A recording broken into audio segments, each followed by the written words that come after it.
Here's the new book, just came out, The Age of Choice, A History of Freedom in Modern Life. You can see that, right? Yep, there we go. All right. Sophia, congratulations on the book. We're recording this 2 days after your pub date, I see. That's so cool. Thank you. It's a pleasure to be speaking with you. And yes, it is indeed 2 days after pub date. I have to say, I've published with both trade houses and university presses. Yours is Princeton University Press. The latter do, in my opinion, I hate to say this in case my regular trade publisher hears this, but the quality of the production and the, four color photos and the typography layout, the quality of the paper is so good. Isn't it beautiful? Yeah, they did a this comes great out with job. the trade end of Princeton University Press, which has a trade end. And I think they do some of the most beautiful books out there. Yeah, they did a nice job. Okay, I always like to ask my guests, what's your story? So what's your story? How'd you get into history? Where are you from? Where'd you grow up? How'd you get into studying history and all that? I was born in New York City, grew up right outside the city in Leonia, New Jersey, small town on the other side of the George Washington Bridge. And Hmm. I was lucky to have great history teachers at some critical moments, high school, college. And I guess I got hooked early on and never stopped being hooked. Obviously, the kinds of things I'm interested in have evolved over time, but sometimes once you get the history bug, it's hard to get rid of it. Yeah. How do you decide what topics you want to take on? I mean, apparently you're interested in politics, obviously. I'm interested in politics. I'm an odd kind of historian, actually. I'm a historian of the things we usually take for granted and therefore don't see as historical. So, for instance, I wrote a book about common sense, and common sense is not something we tend to think is historical at all. And I was interested in precisely how it is. I think these ideas are kind of important because they're the ideas, when we take them as natural and as givens, we don't see that they're flexible, that they come in and out of fashion, that they have, and that they do things and they have almost lives of their own. So I've been a historian for a long time of I'll call it the taken for granted, the assumptions we make, particularly the assumptions about politics. Can you give us an example of what you mean by common sense and how that changed historically? Sure. So common sense is supposed to be the things you kind of know just because you live in your life. They're just obvious to you. You stick your hand in the fire, you're going to get burned, that kind of thing. But if you actually look at lists of common sense over time, a lot of them turned out to be things that are quite disputable. Um, Today, we're arguing, is it common sense that there are two genders or not?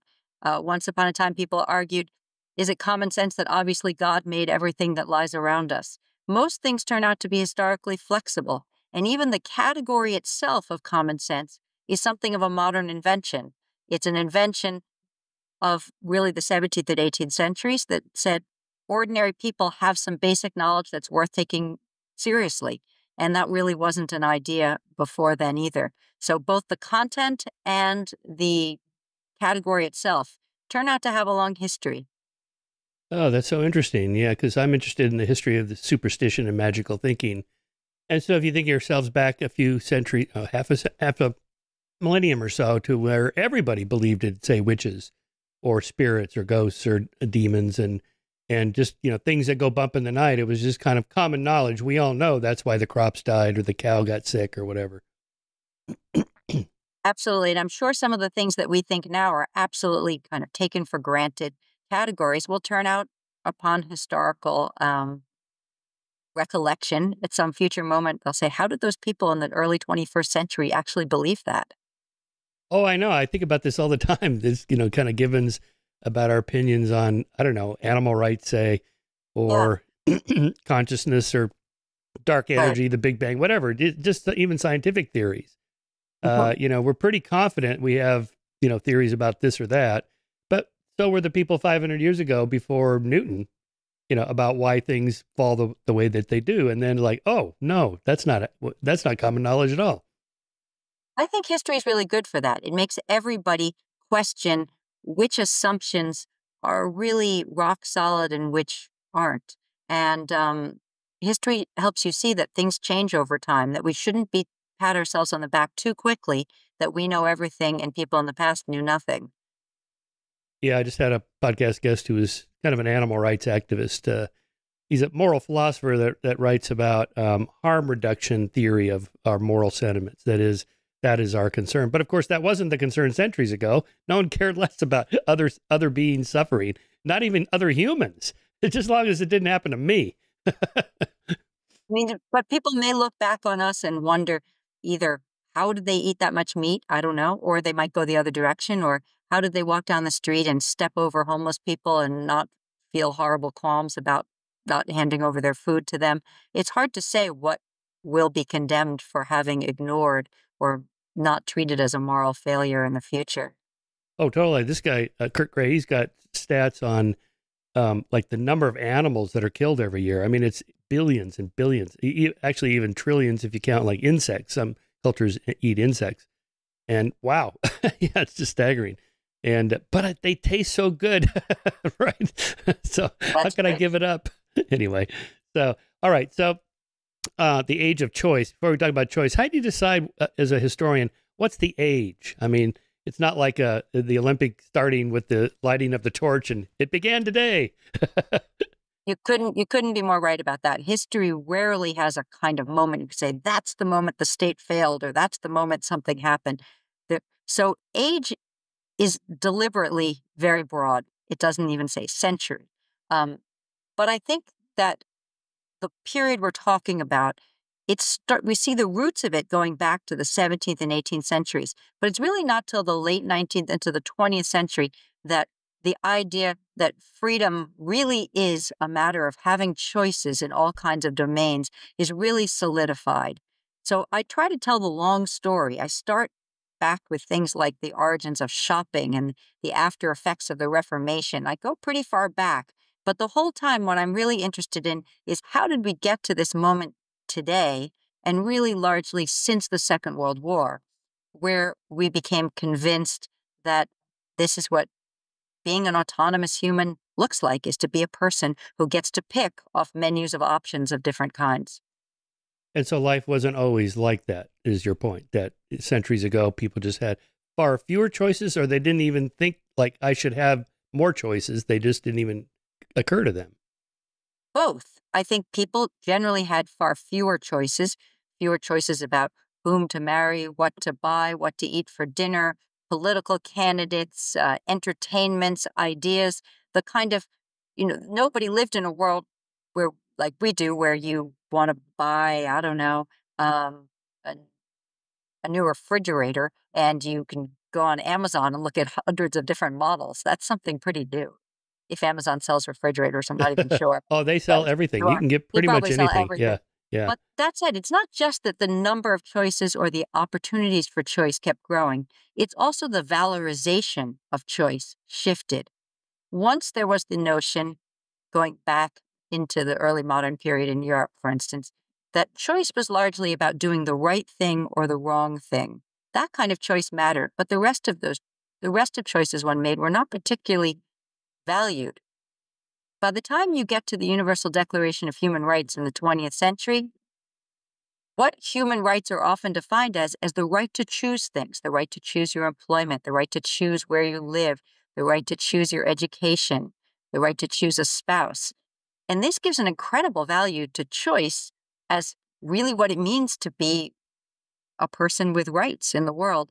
And that notion of humans just can't be found in an earlier moment. So it's both an increase in quantity and probably quality of choices, but also the importance of them for the way we define ourselves and our politics. So there's roughly two rights revolution periods, late 18th century and then mid 20th century. Did in the late 18th century, say with the American and French revolutions and their Declaration of Rights, were those different than, say, what Eleanor Roosevelt was promoting with the Universal Declaration of Rights? It's a great question because people tend to write the history of human rights in a sort of linear fashion, that the numbers of rights grew, the holders of rights grew, and the extent of them becoming global rather than national increased. And it's kind of often told as if there's sort of a line and we can trace it. Hmm.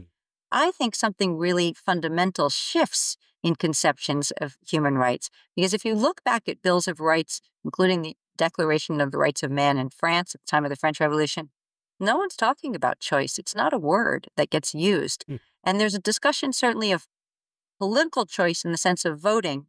But even there, it's imagined as a kind of communal choice. The people will collectively or the nation will decide something. It didn't mean you all by yourself in isolation deciding what your personal preferences were and getting to actualize them in the way we vote now. So even in the sphere of voting, it's something different, I think. So I'm interested as much in anything in that how that shift happened. Why did we conceive of rights in this way? Yeah, interesting. I mean, like Rousseau's Vox Populi as a choice, like you should be supporting the popular, whatever the truth is that our group has decided. Yeah, a much more collective sense of the truth for sure. The sense that the people speak with one voice if they're right, and there's a right thing to do and a wrong thing. Even the idea of parties was really anathema in the 18th century, in America too, because the idea that there would be sort of two legitimate paths didn't really exist. There had to be some place of consensus that the people collectively agreed on. So political choice was envisioned much more like that than what we do now, which is make lots and lots of individual choices and then aggregate them and see who has the majority in a kind of numerical contest. Mm. Okay, so what triggered that socially, politically, culturally, or whatever? Yeah. So what triggered that? And that's, of course, a very difficult question. Yeah. Uh, Partly, it's the rise of commerce. So part of the story is certainly commercial. Um, when cloth arrives from India in Western Europe and in the New World, and it comes in all these different new patterns, part of colonial and capitalist development, it offers new possibilities for the idea of making decisions that aren't based on moral grounds or even economic grounds. If you prefer the blue over the red, it might just be your preference. Part of it is the Reformation, which increased similarly the kinds of options in some sense and ideas and politics in what you could read, in what you could hear. These are some of the root causes. Certainly, political developments make a difference too. But I think before you even get to the politics, before you get to the famous philosophers writing about these kinds of questions, you have people starting to live lives that involve more choice making so that it comes to seem not a weird thing to do, but a rather ordinary thing to do the way we pick off menus of options without giving it a second thought all the time. Right. Okay, so your causal arrow then is going from more mundane daily choices like do I want the apple or the banana at the fruit stand, and then that somehow gets inculcated into our thoughts about choices that are much more important, spouses and political candidates, whatever. And I will say that it's not just the practices, these kinds of things like going to a restaurant for the first time. They're also, along with it, new ways of thinking that get conceptualized by people like famous people, some of them, people like John Stuart Mill or Mm. later Betty Friedan at different moments, who are people who um, look at this practice and try to extrapolate meaning from it, and generally are trying to expand its horizons and say, look, there are possibilities in this. If you can expand who gets to pick or what the options are or the domains in which we make choice, some kinds of liberation might be possible. This is part of abolitionist movement, part of the feminist movement, is to imagine that choice can be the foundations for certain kinds of emancipation. Yeah, it's amazing. I love this story of the choice of Hercules. Here's the painting. Oh yeah. I'll show everybody that. And let me read the caption here. Is an allegorical painting of a classical theme in which Hercules at the center has a choice between the rocky path of virtue on one side and hedonism and vice on the other, both represented as women. Are there any paintings with like a woman standing there and two guys panting at her feet? So turn the page and you'll Okay. see, if you turn the page, you'll see a Oh, right. There famous we go. image of a There we so-called go. coquette. Yeah. And All what's right. interesting is that the tables have been turned. Here's a woman picking between two men, but they're not allegorical figures. They're supposed to be actual suitors. Uh, And whereas for Hercules, the choice is, do I do the right virtuous thing or do I do the wrong immoral thing? For the coquette, who's this more modern chooser, it's a woman, and it's like she's in a store and she's picking between the blue cloth and the red cloth. She's like, do I like suitor A or suitor B? It's not because one is superior to the other. It's just a matter of her taste. And so it's supposed to be a kind of lightweight picture with no moral instruction, whereas the image of Hercules is, a solid moral subject. That's so interesting. And why is that? I mean, are these just masculine versus feminine interpretations of things, or is there a historical trend? Both painters are men in both cases. Both are 18th century images. That's why I put them back to back like that. The newer one is the image of the coquette, and she's a kind of a new figure. And sometimes the chooser, particularly in an era in which the chooser isn't yet really valorized, but it's a kind of a new thing, is often figured as a woman, partly because it comes out of the model of shopping. And so women weren't necessarily being praised for this. They were often being, it was often a kind of pejorative view of women. But the idea of the chooser in sort of this neutral territory with lots of options to browse among starts out as having a kind of feminine cast, and maybe it never really loses that entirely. The idea that choice making is a little like shopping and it's all a little suspect. And what was real life like for just regular people? Were they making these kinds of choices? Increasingly they were, but it depends who and where. In the most sort of developed cities of Western Europe and North America, and eventually Latin America as well, options become more a part of daily life, options even in entertainment. Um, this happens slowly, though. It happens more slowly for the poor than for the wealthy. It happens probably more in this what we'd now call sort of an upper middle class than in any other class, because aristocrats, the highest ranks, are more likely to have had their lives already set for them. They were already going to be marry so and so, inherit this property, earn this income. There was very little that was left to chance. That was partly why they were considered, largely independent people. For the poor, it took longer, certainly, but by the late 19th, 20th century, even if poor people, say, weren't choosing between sumptuous kinds of cloth, they might be choosing between ribbons or buttons or stockings or cheaper goods and then eventually mass-produced goods that gave the same sort of opportunities for choice.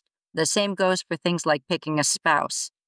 It's not an overnight development at all, but by the end of the 19th century into the 20th, it becomes pretty ordinary for most people to think you're supposed to marry somebody you have a kind of a preference for, not just the person picked out for you by your town or your parents or your priest or someone else. And that shift from sort of arranged marriages to you pick on your own and your parents have no say in it, when does that start to happen? It starts there's some theories that probably in England first. It spreads across continental Europe. There are beginnings of it in the 18th century. And it's still not the common practice, but anybody who's ever read a novel from the 18th century onwards, or if you think of Jane Austen, for instance, these people are already within limits, sort of contracting for themselves. Everybody else is pressing on them in different ways. They're not making unconstrained choices, but they have a fair amount of autonomy. And if you think of the modern novel, it's often, modern meaning 18th century onwards, it's often about a person in circumstances in which they have to make certain kinds of choices and they have some preferences, but they also feel the call of duty and other people's obligations and social pressures, and they're navigating that. Sometimes for men, it's about choice of profession. For women, it's almost always about choice in a husband. Yeah, even there, though, the choice, parents have some role in this. Like, you can pick anyone from the country club that we're a member of. But don't even think about going down to the working class place. We still largely pick within our own social categories. Even if we're picking increasingly, say, across religion or race, it's usually somebody you were educated with or somebody in your profession. The sort of marriage of people from completely different classes, backgrounds is still exceptional. Maybe we create our own categories now, but again, we don't look at the whole world and line up everybody and give them all equal weighting either. Yeah. You also talk about or make reference to Adam and Eve. Is that the first choice? At least in literature. Probably is, and look what a fateful one it was. I mean, and again, who does the choosing? It's Eve, right? Yeah. Eve, it's not Adam who makes the first move. Um, that may be the first really consequential choice in the Western tradition. I called her an audacious autodidact. She's my hero. I love it that she did that. She's just curious. She wants to know. But in Yeah. biblical terms, at least historically, right? This is not something to praise. No, I mean she brings a lot on her and onto the world when she takes that bite of the apple, right? Yeah. Um, yes, and so I'm interested. One of the things that interested me was the way in which choice it seems so fundamental today to what we do, but has often been a problematic for people from the Bible onwards, and especially in modern times. We still sometimes regret our choices, make choices where the consequences aren't what we thought they were going to be, get blamed for choices that we've made when we didn't have very good options to begin with. It's not like choice is smooth sailing today either. Yeah. Well, I was just also thinking about all the different restrictions on choice we have. I mean, just say self, family, church, state, so on. I mean, I can't choose to be in the NBA. I'm only 5'7". Okay. I mean, there's genetic restrictions on choice. There's financial restrictions. I mean, I'm comfortable, but I couldn't afford like a private plane, right? A Learjet or something. So I don't really have much choice in transportation. Like between these cars and those cars, that's my window, right? So I mean, we're restricted by all sorts of things. I'm not free to drive on any side of the road I want, right? So I mean, we don't really think of those as restrictions on freedom, but in fact, they're purposeful restrictions that makes us, I don't know what, more secure or free in a different way. We think of freedom of choice and choice as almost identical, right? When we talk about freedom of choice in all kinds of different domains, but all choices, as you say, are bounded. They're bounded by real laws, like you can't drive on the wrong side of the road. They're bounded by sort of social laws, which are informal laws, but things we conventionally agree to. Uh, you don't, yell obscenities at people randomly walking down the street, that kind of thing. You don't try out the fruit in a grocery store. I mean, there are lots of things you just don't do. And they're bound by a lot of things beyond our preferences, our sense of obligation, our financial situations, pressure from other people, including family members, traditions, politics. Our choices are only free insofar as sometimes there's a set of options created by somebody else that we can sometimes try to access our preferences and use those to make determinations. But it's hardly the case that we ever make choices that are simply open ended. In some ways, you might say that's bad. In some ways, you might say that's good because without some restrictions, say that traffic situation, if you had total freedom to drive anywhere you wanted, anytime on any side of the road and go through any intersection any way you wanted, no one could drive because it would be chaos. So some of the rules are to make choice possible, to make it possible for you to decide you want to turn left or right. Yeah, exactly. You wouldn't have those. Well, that's the whole AI self-driving car thing. Mhm. We have to. It's mainly about restricting what they can do, because otherwise it would just be chaos. Yeah, And that's why we're scared of them, partly, right? That we yeah, don't that's right. believe Yeah, that they yeah. really are they gonna be able to make every choice in a sound way? I don't know. Well, then there's all those scenarios, the kind of game theory scenarios, like the trolley problem.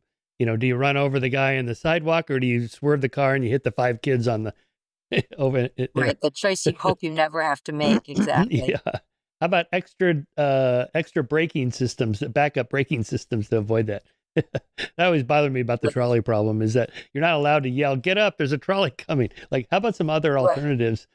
right, can we please have some better options here? Mhm. Okay, Christopher Koch and his invention of shopping. So this is one of your, I guess, primary causes where we begin to think differently about choices. Yeah, so I start with this figure who's completely obscure today, but I thought he was Yeah. kind of fascinating. He's an auctioneer, and he lives in London in 1710s, 20s, 30s, and he's kind of got an entrepreneurial mindset. And auctions aren't a really new form. They're auctions going back to antiquity, and they are a lot like auctions today. But he has this idea. What if he kind of turns the auction into an event and people will come for a kind of entertainment? And the auction's going to involve selling somebody else's old stuff.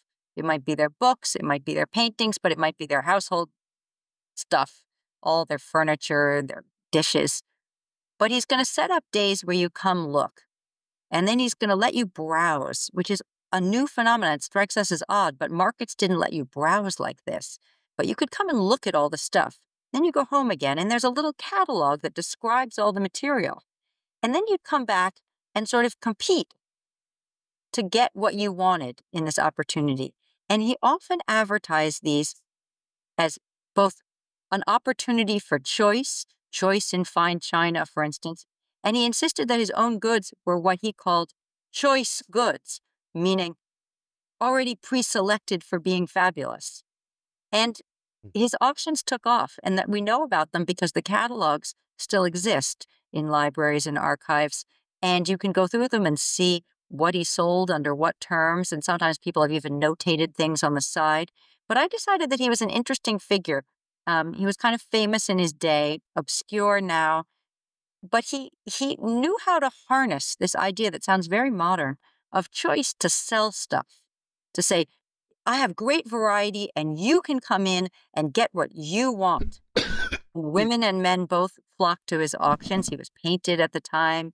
And I start with him because I think, not because I think he alone invents this modern notion of choice, that would be a preposterous claim, but because I think he's sort of emblematic of a shift that's happening in commercial culture. And he's one of the people helping run this, that is towards letting people look at all this displayed goods and have the fun of selecting, as opposed to just, say, going to a market in a stall and saying, I need a chicken, and the chicken gets handed to you, you pay for it.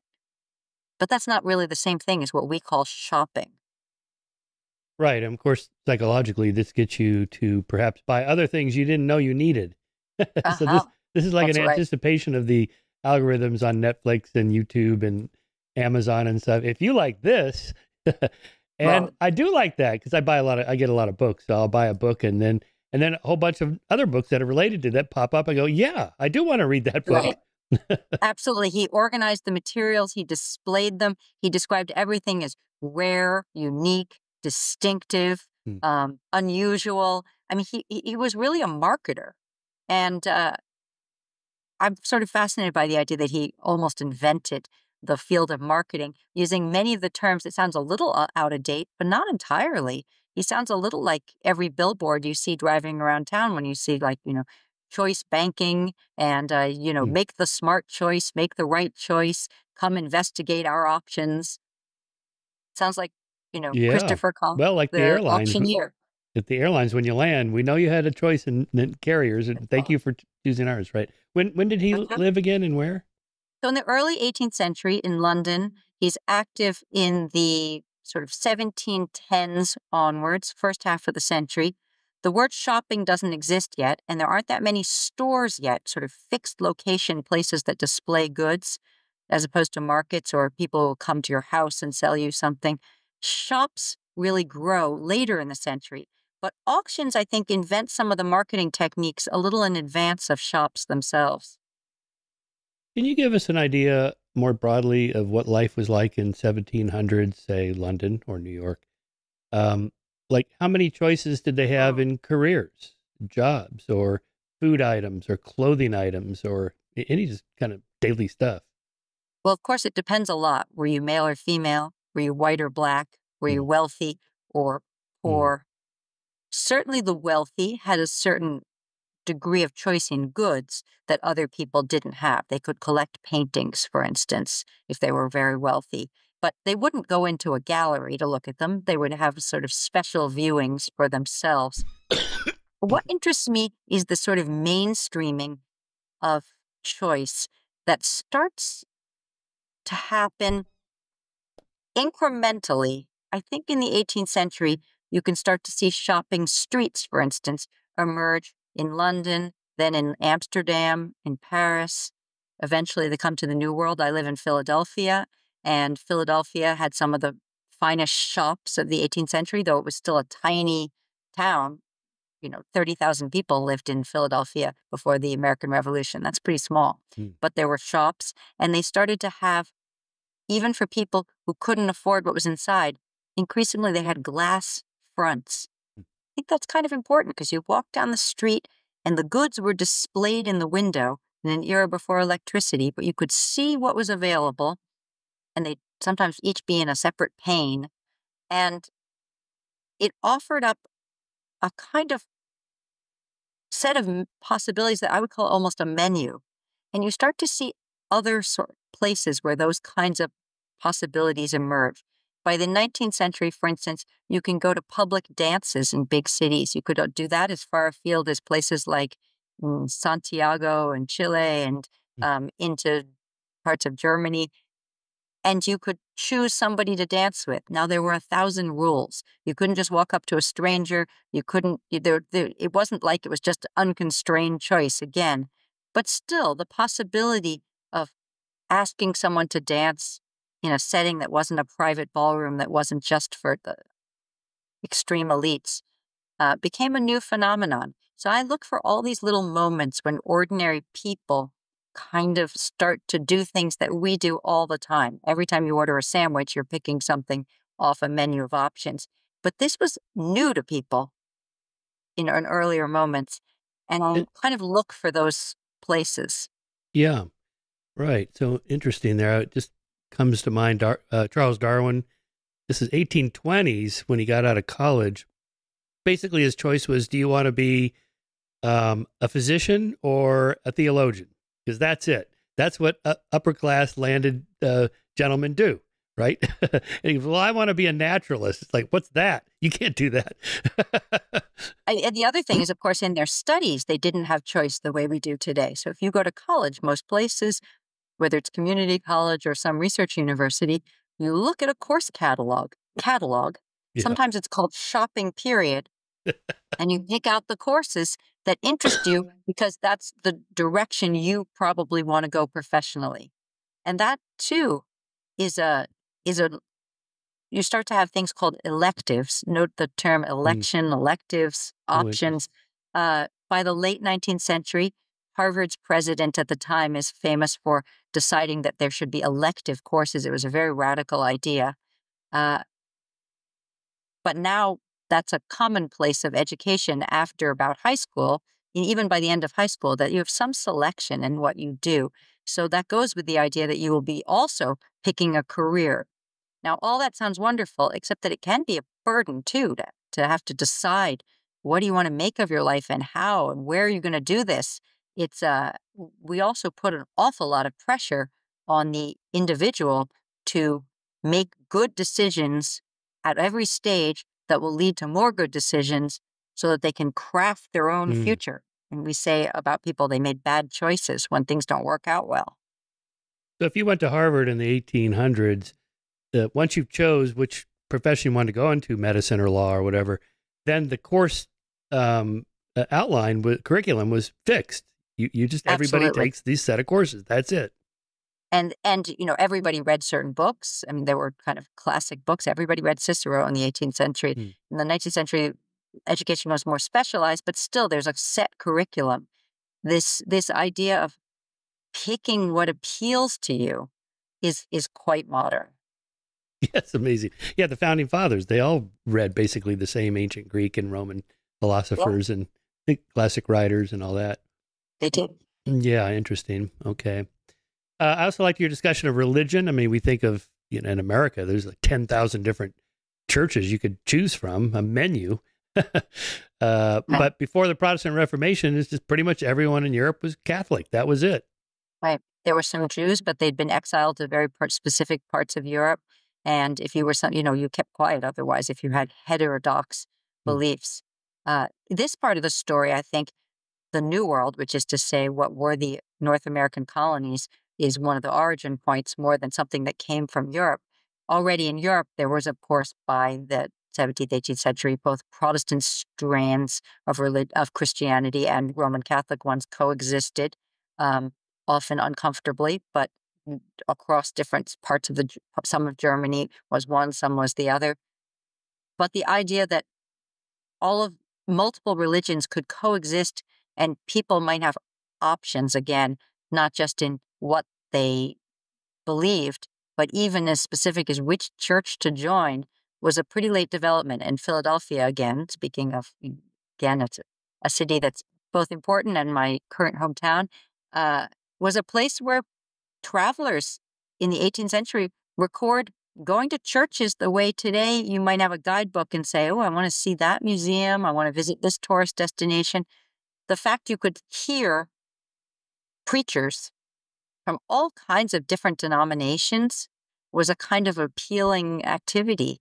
And so you have people who'd say, well, I'm a Baptist, but I heard a wonderful sermon down the street at the Methodist church. Hmm.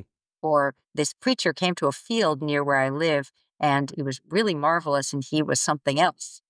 It's a New Light Baptist.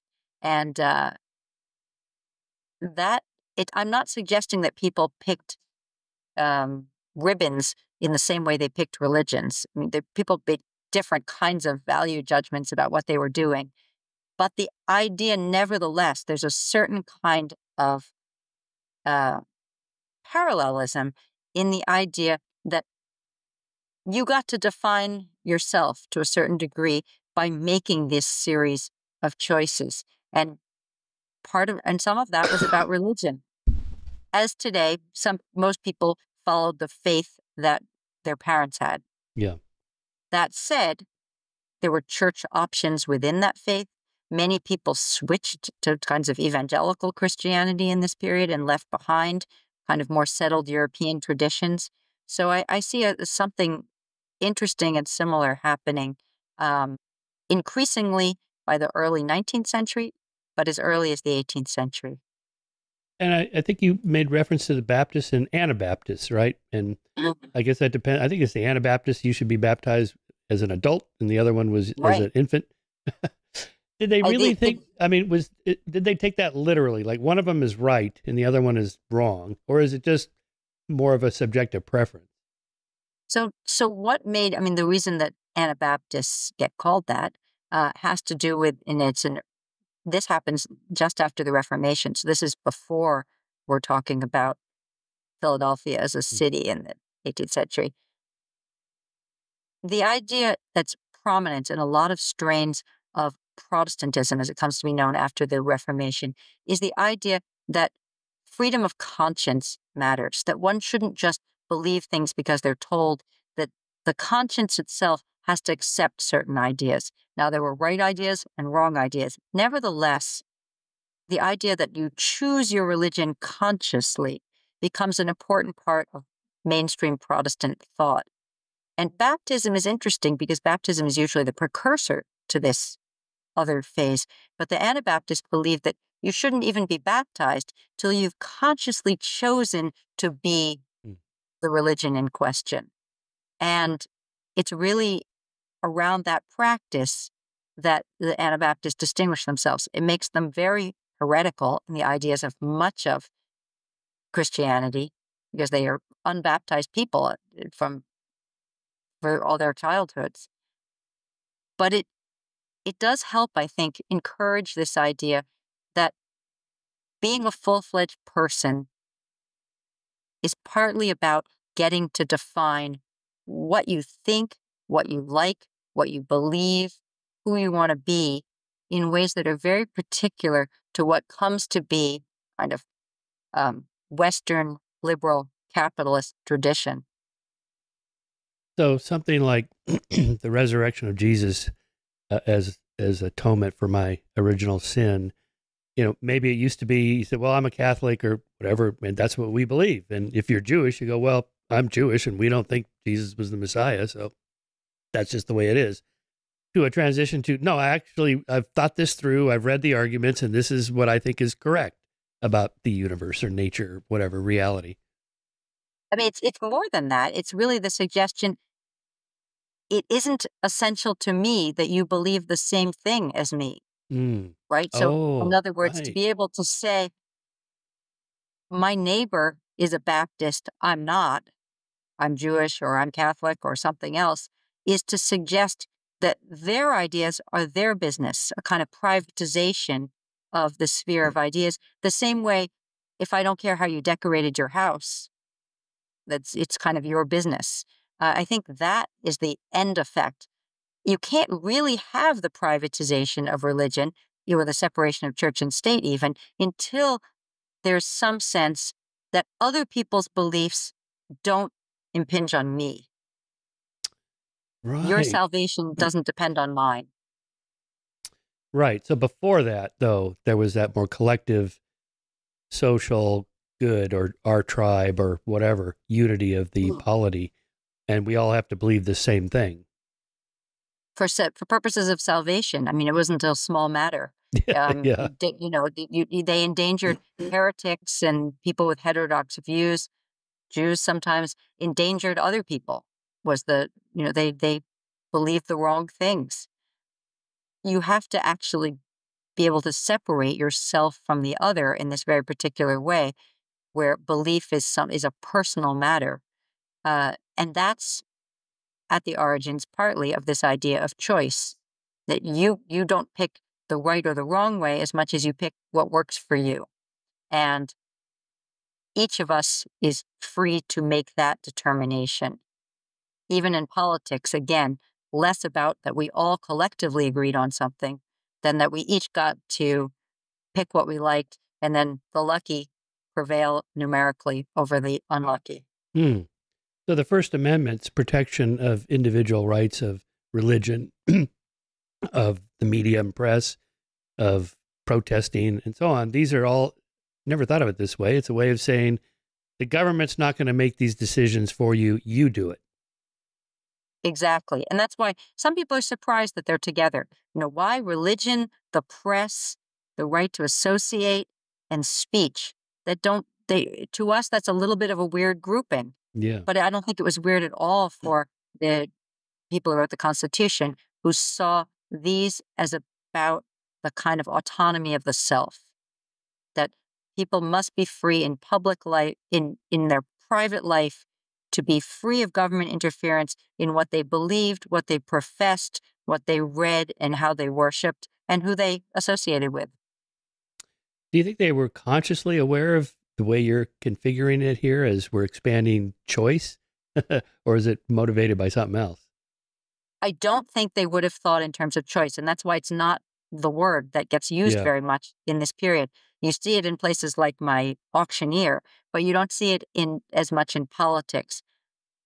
But I think the configuration that you just pointed to, for instance, of the First Amendment, is a essential kind of precursor to the development of the, I would call it, ideology of choice or faith in choice that emerges later. We couldn't have this kind of stake in choices, freedom, human rights part, for instance, without this first recognition of the possibility of autonomy in these areas. Right. All right, let's talk about back to dating. I loved your discussion of the ballroom dance cards. I guess it's sort of the Match.com of that era. Yes, absolutely. So the ball cards, yeah, not a thing people use a lot today. But I No. was interested because I thought, well, they're a little bit like, um, again, a ballot or something. You have this card, you go to a ball, and the woman carries the card because, again, she can be chosen, but she can't really make all the choices herself. And the ball card allows different men to come up to her and inscribe their name for a particular dance. And she carries the card around, and it helps her remember who's chosen her for each moment. But it's also part of a ritual around choice. It's a way to connect. And you might think, what does that possibly have to do with politics or anything else? But I see it as one more place in which rules are being created for increasing choice in a new sphere. In this case, the romantic sphere, the sexual sphere. Um, it's a precursor. The ball is a precursor often to. There's no dating before the 20th century, so courtship, you might say, and eventually to marriage. So, sort of the idea of sort of choice that will lead to sexual and romantic unions is kind of implicit in the dance card and all the etiquette that goes with it. If you've ever read any Jane Austen novels again, you'll know that ball scenes are filled with both rules and small ways of breaking them to convey certain ideas and to kind of get around all the restrictions. Yeah. And was it always the women doing the choosing of among the suitors? So in the case of the ball, men chose. Women had some limited ability to consent or not consent. If they said no, they had to say they were very tired and go sit down again and not let somebody else pick them too quickly. Men couldn't Mm. pick the same woman too many times in a row. I mean, there are lots of rules. In this case, men have most of the power. To this day, we still tend to assume that men are going to, for instance, ask women to marry them as though, you know, the man proposes, he makes a choice, and the woman consents or doesn't consent to Mm. that ask. That really comes out of the behavior of ballrooms, and it comes out of much earlier marriage practices where women have the power of consent, but they don't really have full choice. Oh. So the purpose of the ballroom meetings was to then select somebody you would go out with again in some other context?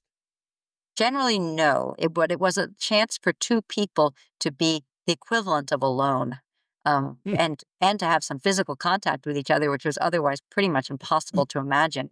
But a trip around the dance floor was a kind of, you know, things could go very wrong from there, or it could be the beginning of something. Earlier dance forms, again, tended to be more collective. You passed through partners many more times. You just Hmm. kept, if you think of something like a square dance, everybody's constantly swapping partners.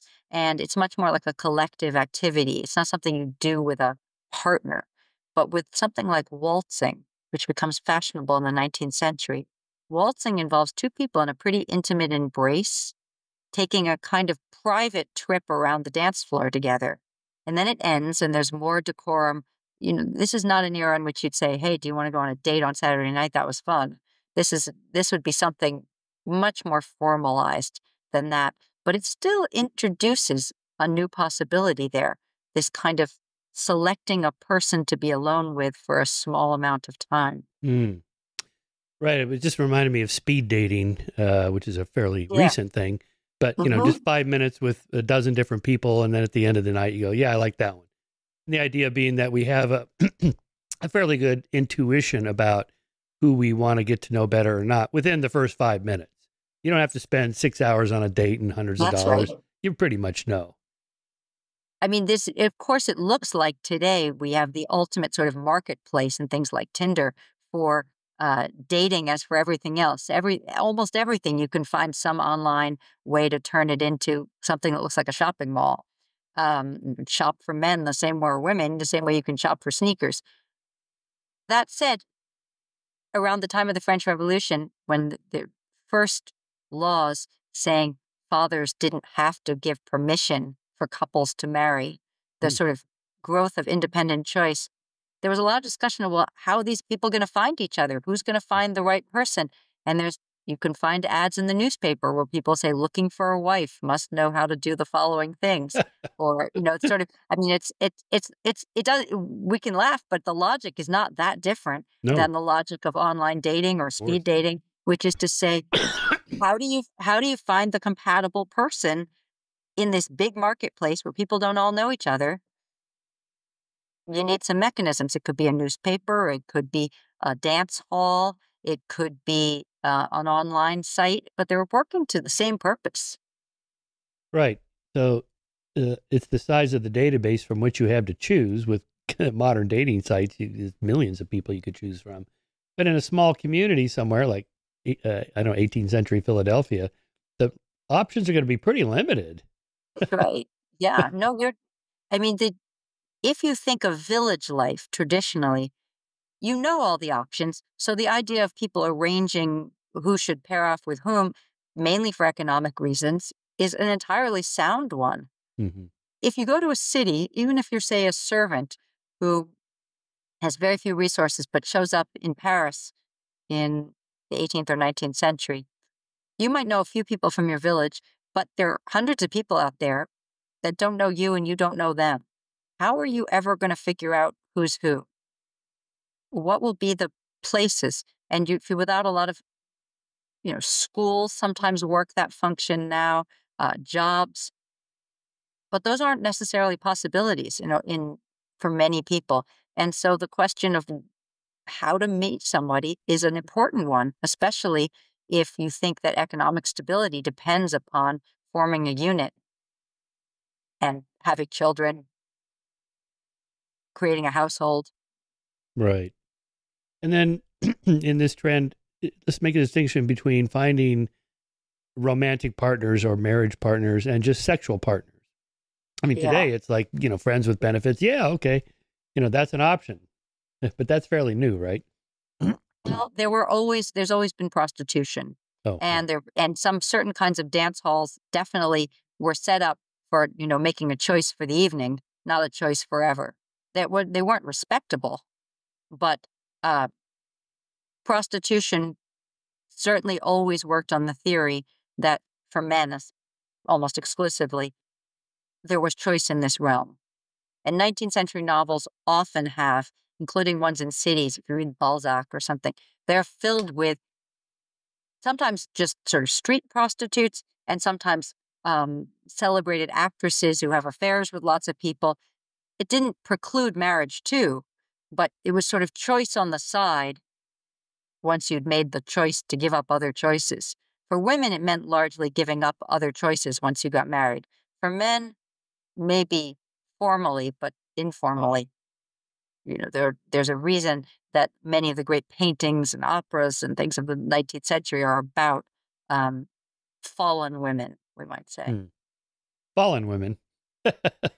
Yeah, but the men are not fallen. No, they're not fallen. Exactly. Well, there's probably the evolutionary psychologist can explain that for us, based on who's doing the choosing and why. I mean, women are more risk averse, and they have to be choosier than men. Well, that's certainly, and that may be, one good explanation for as to why that's no longer necessarily the case. Obviously, has to do with the rise of birth control. Yeah. Women suffered all the consequences in a world in which women got pregnant, and if they were pregnant and left or unsupported, their options were very few. It was catastrophic for most cases, even for a woman who's, say, a servant somewhere. That's the end of her livelihood and with no support for the child. That's how people ended up as prostitutes in the first place, because they really ran out of options in many cases. Birth control created the possibility of choice in a new way. And one reason we talk about abortion in relation to the term choice is partly about this idea not only should there be choice as to what you do if you find you're pregnant, but also the idea of women's autonomy depends on having to have choices available that would give them a kind of equal standing to men in the world. Yeah, it reminds me of that case last month of Lily Phillips, that British woman that slept with 100 guys in one day. And she was kind of, oh, you don't know this story? Oh, well, it's sort of a byproduct of OnlyFans, in which you can go online and do the cam girl stuff. And some of these women make a lot of money. I mean, I'm talking $50,000 to $100,000 a month. But then now there's kind of a competition to see who can outdo the other one. And so this one woman slept with like 100 guys in 24 hours, and some other woman said, well, I'm going to do more than that. And they were kind of mobbed online as, being sluts and so forth. But, there's guys that brag about this. My body counts, 100 or a 200 or 1,000, and they're not mobbed as, as sluts or whatever. I mean, this is why I say in every case that choice is never unlimited. It's never without certain kinds of value judgments. So women have choice in sexual partners that's much greater than their mothers, grandmothers, and anybody before that, to a certain extent. And again, not everywhere in the world and not in every subculture. So this is a very important distinction.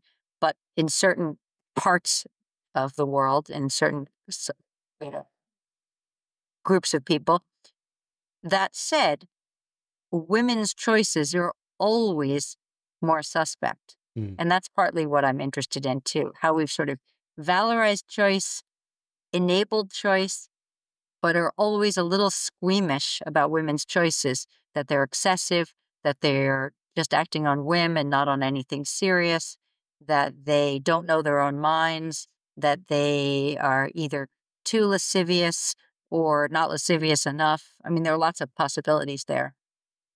Well, and all these transitions really come about in our lifetime. I mean, right? The pill is 1961. So, in Yep. terms of what you're talking about, the modern world doesn't even really begin for women, choice doesn't even really begin till then. So by the late 19th century, what were then starting to be called feminists started for the first time to talk about choice in education, for instance, choice in profession, and then the choice to be a mother or not. Could some women choose to forego motherhood? Very radical idea. By the early 20th century, Margaret Sanger, for instance, is Mm, talking about birth control, mm, and it's not the pill, and it's a lot less good than the pill. yeah. But she uses the term choice. Shouldn't women have choice whether they want to be pregnant or not, or sometimes even just when they want to get pregnant? Even in a married couple, could you plan when? Which was a whole, uh, seemed an extreme idea at the time. Choice keeps going, then it's can you choose a female partner as well as a male partner, for instance. Gay rights movement moves Mm. onto that terrain. Abortion eventually. But certainly each of these new technologies, the pill being one of them, is important to the story.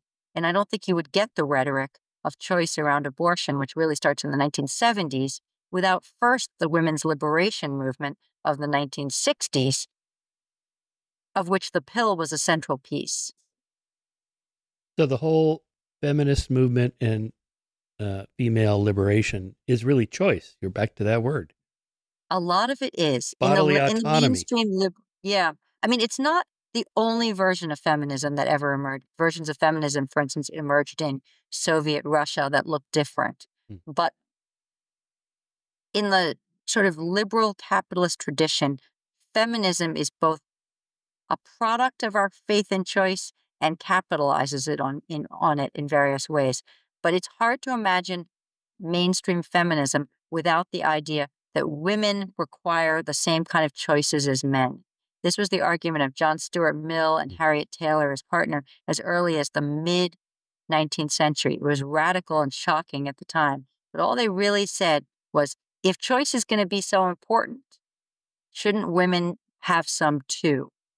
And they argued for political choice, for instance, for women, a radical idea in its moment. It took another, you know, for it to be universal, about another 100 years. But When was that's vindication of the rights of women? When was that? well, the Vindication of the Rights of Women, which doesn't talk about choices, is 1848. But Mill takes up this kind of new interest in choice and attaches it, as do some of the abolitionists in almost the same moment in the 1860s and 70s, to the idea of women too. And by the time you're talking about suffrage movements in the late 19th century, some of which don't really come into effect. France, for instance, women don't vote till 1940s, but in the national elections. But the but that period of time, many of the arguments are structured around the idea of women should have choice. If they already have choice, say, in the sphere of marriage, why don't they have, or in consumer culture, why don't they have choice in the political sphere? Yeah, back to where we started. I mean, the idea of looking back to see how differently people thought. It's unimaginable now that people had arguments that women shouldn't vote. Really? But what arguments? I can't even I conceive of mean, what they would be. it's not even that long ago. White women in America white women citizens earned the vote in the US in 1919. So just a little more than 100 years ago. It was inconceivable for Yeah, I much know. of early American history. Uh, Voting in the 18th century with the rule of the people was not imagined as universal suffrage. It was imagined as sort of suffrage for propertied white men, heads of households. Yeah. Yeah. I had Naomi Oreskes on the show. She's a philosopher of science. Why Trust Science, I think was the title of her book. Anyway, she's got a chapter there on um, uh, medical research in the 1890s at Harvard showing why women should not go to college because the blood from their brain is shunted to their uterus during every month. And there were like peer-reviewed papers and like scientific evidence that this is it. It's like, what? I mean, this was race theory too in the 19th century showed all the sort of reasons, ostensibly biological, why Black people, for instance, shouldn't be enfranchised. Um, Arguments. So it does remind you that even what's called science Yeah. will often have all kinds of biases in it that are about what people believe in any given moment, not about some kind of pure abstract realm. Absolutely. The biological arguments against women voting extend well into the 20th century. They'd be too distracted. They don't know their minds. Their periods make it impossible. Their responsibilities. Their women are flighty by nature. And this is part of the story. I like this image in your book. Your body is a battleground. Look at this. This is a really powerful image. I mean, that is something else. And with the reverse negative, and so what's going on there? What is that? So that is an image that's fairly well known because it's by an important contemporary artist, and it's really became a kind of icon of the women's movement in the 80s, especially as people started to fight over abortion. The idea that women's bodies would be battlegrounds was something of a new. It's both old and new. Old because people have always fought about women's bodies, but new in the sense that in the 70s, it was thought that the idea of the right to choose would not be very controversial. And why? Because if we all believe in choice, so it was a way of framing things to say, you don't have to like abortion. You don't have to get one if it doesn't appeal to you. But all you're doing is giving people, as in every other domain, the opportunity, if they want to make that selection, to select that among the possibilities. And it was agreed upon as a slogan precisely to get away from more controversial framings of abortion, like population control or equal rights or things like that. What happens is that it gets countered pretty quickly by the right to life and other kinds of arguments on other grounds. And so the notion that your body is a battleground becomes really caught up in this same question. How much choice do women get about what happens to their bodies? Is this something to be made privately, like many of these other choices? Or is this something that's outside the boundaries of choice? It's an unacceptable choice because there are things in our culture that we refuse to let people choose. I can't choose to sell one of my bodily organs. I can't choose to buy illegal drugs, except illegally. I mean, there's certain things that we say are beyond choice. And the question becomes whether what women do with their bodies in a variety of different ways, but especially around abortion, are a domain in which women should have choice because it's about autonomy, or because there's another living being potentially connected, should be sort of excluded from the realm of choice. Life being the argument as something more substantial than choice in that framing. So in the abortion debate, it was the right to choose versus the right to the life of the fetus, I guess. And there you have conflicting rights in a society, and I guess that's how we settle it through elections and laws. Right. Right. It was settled initially, of course, by courts, not by elections. Roe v. Wade and similar kinds of decisions happened in a short space of time everywhere from Sweden to England, Italy. Gradually, by the late 70s, a lot of nations had legalized abortion as never requiring it, but legalizing it as an option. And even in France, the leading organization around reproductive rights, I'll call them that now, was called Choisir, which means to choose. it wasn't a uniquely American framing, though probably the American example is the most prominent. What happened after that is that it increasingly became something for legislatures to fight over, not just courts. We've seen all kinds of laws made, and then they get challenged or not in the courts, but laws get made that, in a sense, push courts to make new decisions about the questions of when abortion is legal, who can perform it, at what moment. There are Yeah. hundreds of tiny nuances in all of these laws. I've written a fair amount about the abortion debate. I'm pro-choice. I try to recognize the arguments on the other side, but I can't Mhm. help but often thinking the real motive behind it is the, centuries or millennium or more long desire to control female sexuality and choice by men. It's always been there. And there may even be evolutionary reasons for it. Mama's baby, daddy's maybe, right?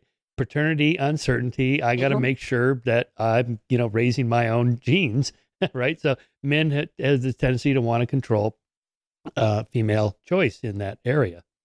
But that's not an argument, that pro-lifers don't go, yeah, that's why I want to control women. They don't say that.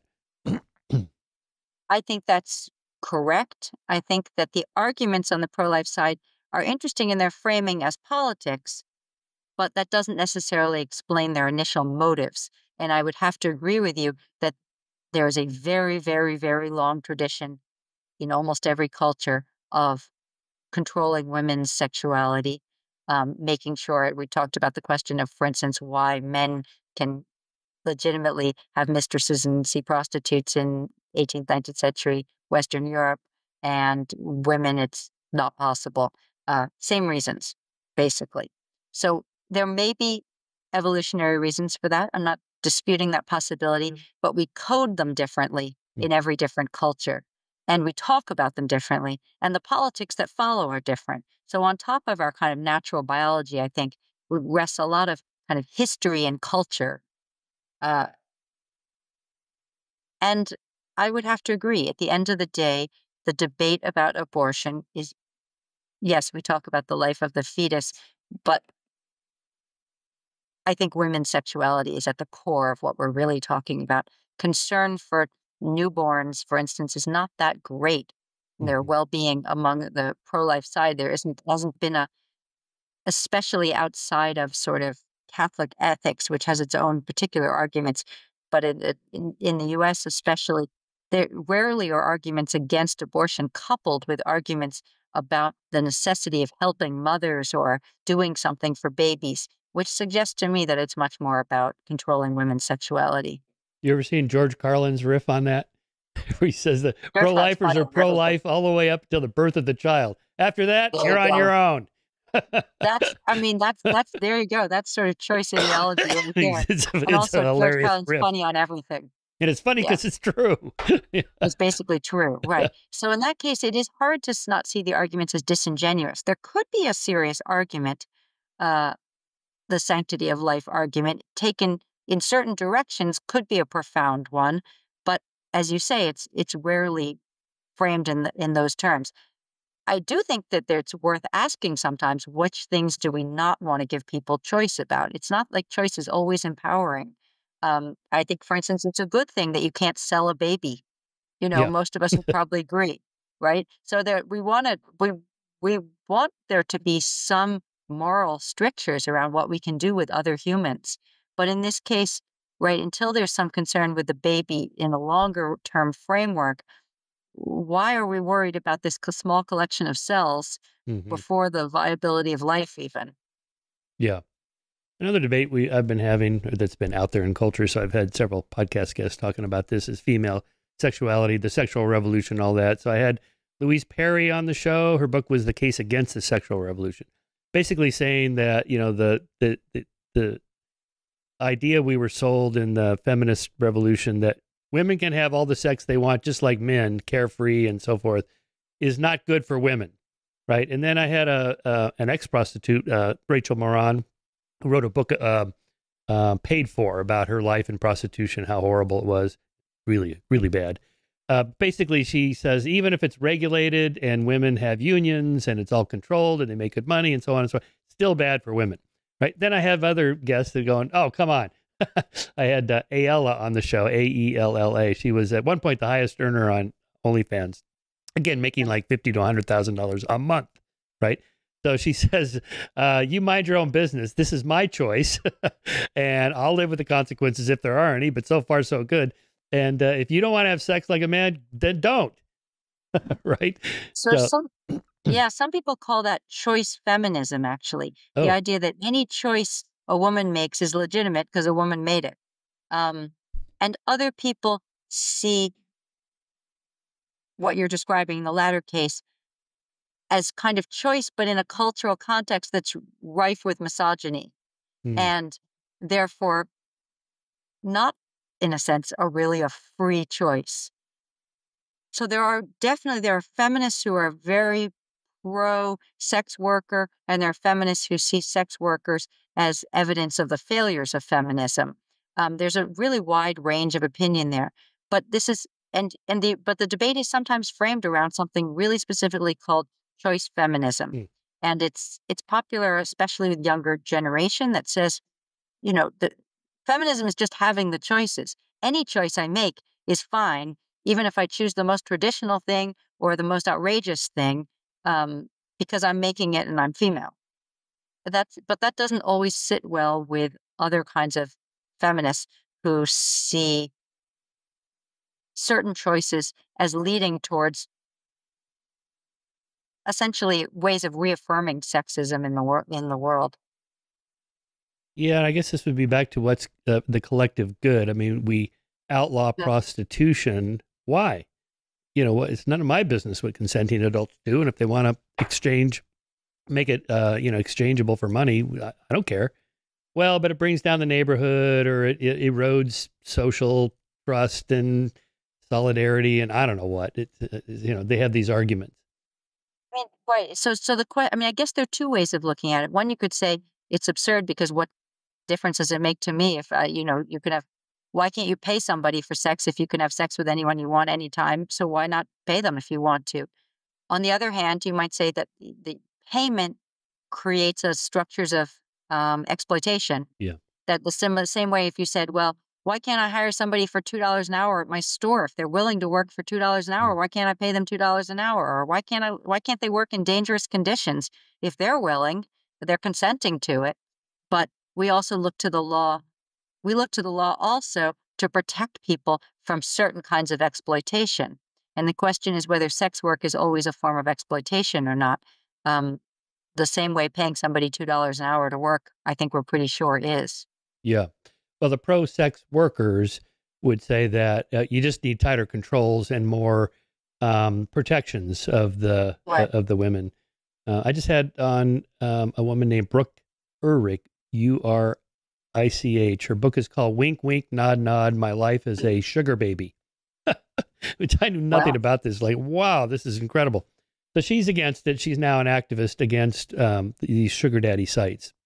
She worked for one of them. Well, first she was working on the site as a sugar baby, called Seeking. Seeking Arrangements was the original, and then they changed it to Seeking. And the problem is that the way the economic financial structure for the websites are that the men join and pay, and the women just get to be on for free. They're the clients. And so the company only really cares about the men because they're the ones that are paying. And so, half these sugar daddies that are supposedly these old rich guys that don't look like Brad Pitt and they're not actually rich, they don't check them. When you join, apparently you don't have to submit your 1099s or your last 3 years of tax returns or even a picture of you with your private jet. So, half these guys are just old married guys that don't have any money and they're just exploiting the women. And then, so the women have to figure this out on their own.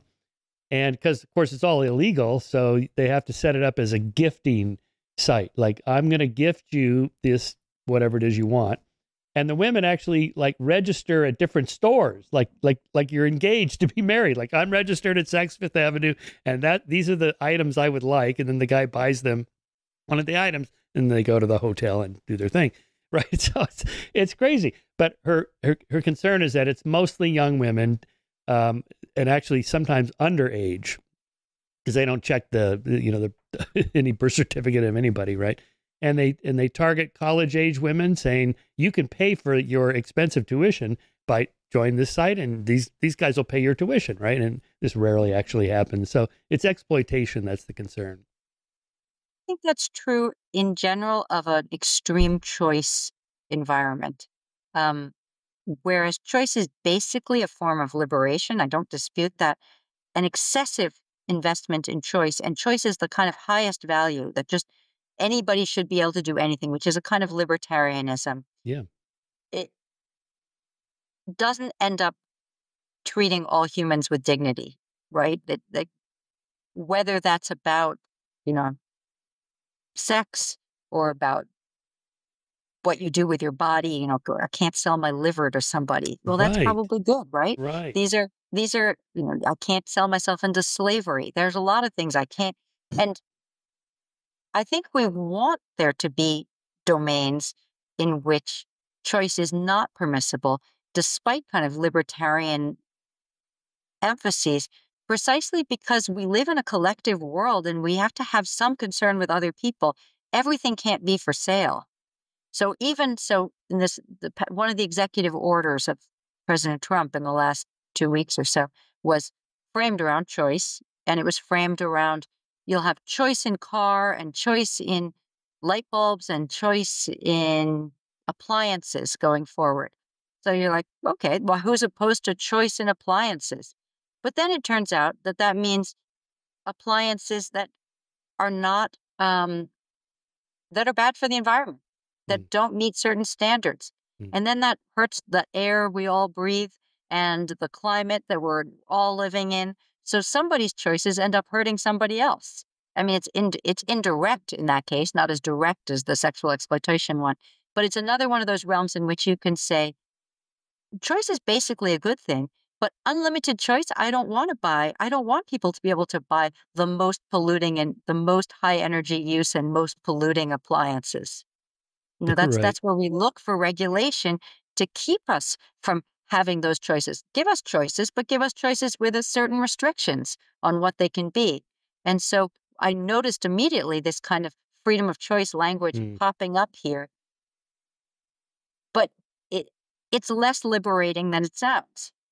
Oh, I know. I've always been critical of Republicans, conservatives, that we love choice and freedom and autonomy. And it's like, oh, yeah, you mean like women's reproductive choice? Well, not that. How about like gay guys can get married? No, well, not that. So all So of a yeah, sudden you have just as many restrictions. we fight a lot about.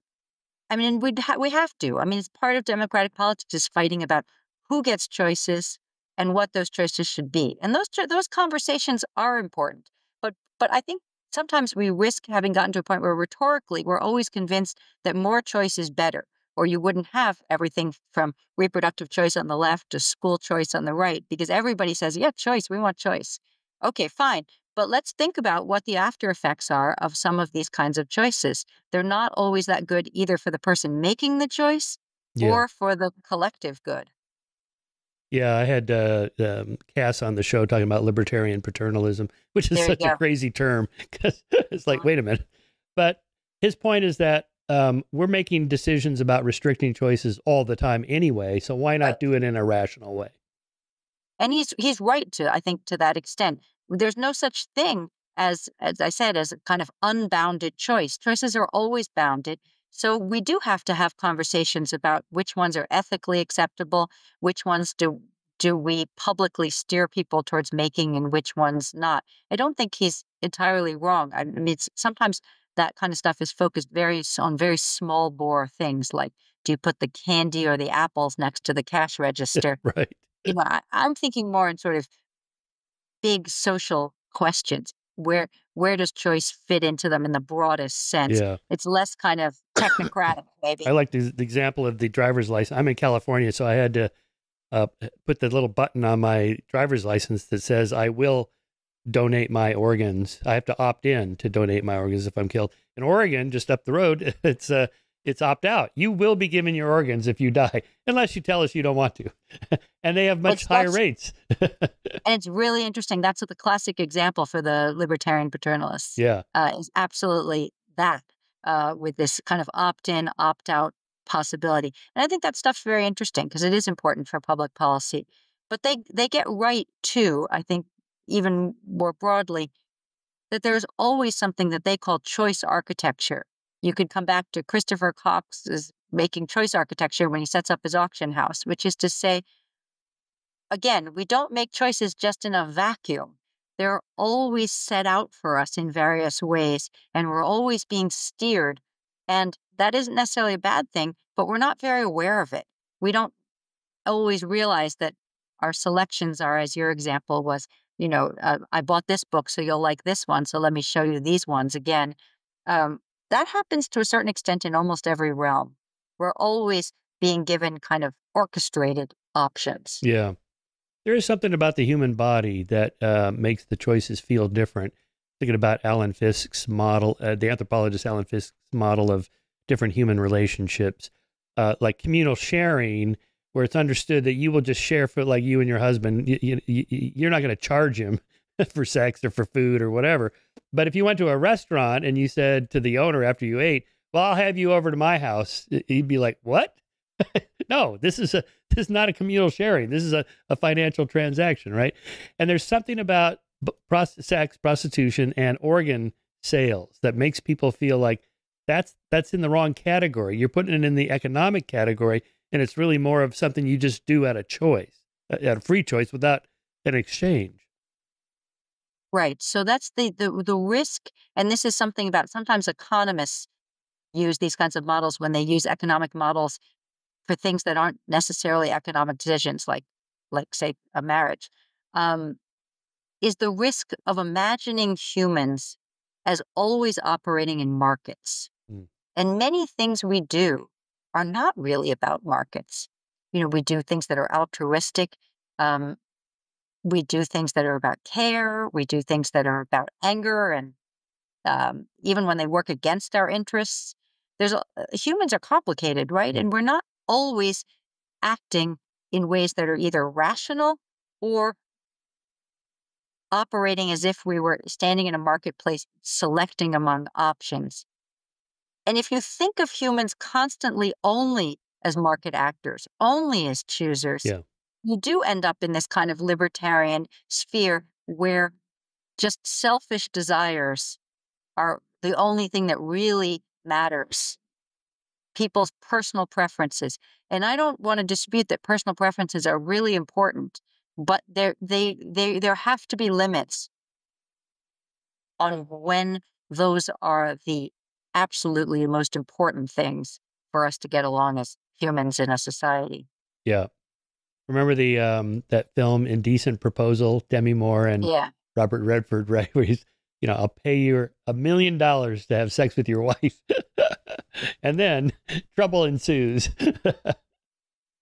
We don't want everything to be subject to payment. Right. And we don't want everything to be one of the options on the table, for sale or not for sale. And some things are legal when they're done. For instance, you can donate an organ rather than sell an organ. But some things we don't want you to do for money or not for money. Yeah. Fentanyl is not Right. going to be legalized Right. tomorrow, Right. even if it's just exchanged without cost. So, and as you say, the body in particular is one place where we're really worried about various forms of exploitation, especially when they enter the economic sphere, that people will end up doing things that are really a form of self-harm because their economic desperation will drive them to do so. Yeah. And I think it's right that we leave some of those possibilities off the table, or else you really would see greater exploitation of the most vulnerable people among us. Yeah. All right, Sophia, last question here. Your book focuses a lot on women and how this has changed female autonomy and choice over the centuries. Are you optimistic going forward that more choice is going to be good for women, that the arc of the moral universe is still bending in the right direction for women? Are you worried about changes? I find this to be, you're asking me at a tough moment because I think we are in a little bit, and I'll talk only about the US, but I could talk about the world as a whole. We're in a rather radical moment. Anti-incumbency feelings, hostility to what exists. There's nothing conservative about what's happening right now. It's quite Mm, the opposite. It might be described as a kind of radical moment of testing the boundaries of our political sphere, of our kind of social obligations to each other. I find this to be a nerve-wracking moment. mm, I'm not sure what's to come, and I won't say that that's for women, but that's really for everyone. mm. And I can't predict. Historians are better at talking about the past than what's going to happen exactly. But that said, I feel that we're on a very uncertain course right now, and the anger and hostility towards the what exists and established could lead us a lot of different directions. And some of those could be uh, one risk is certainly extreme libertarianism, but the other risk is absolutely the opposite, which is a kind of authoritarianism Yeah, in which a lot of autonomy and choices about what one does in the private sphere start to go away. yeah. I'm worried about that too. All right, The Age of Choice. Here it is, A History of Freedom of Modern Life. Get it, read it, check it out. It's on audio too. I listened to it on audio. It's a great read. All right, Sophia, thank you so much. Thank you. It's been a pleasure to talk with you.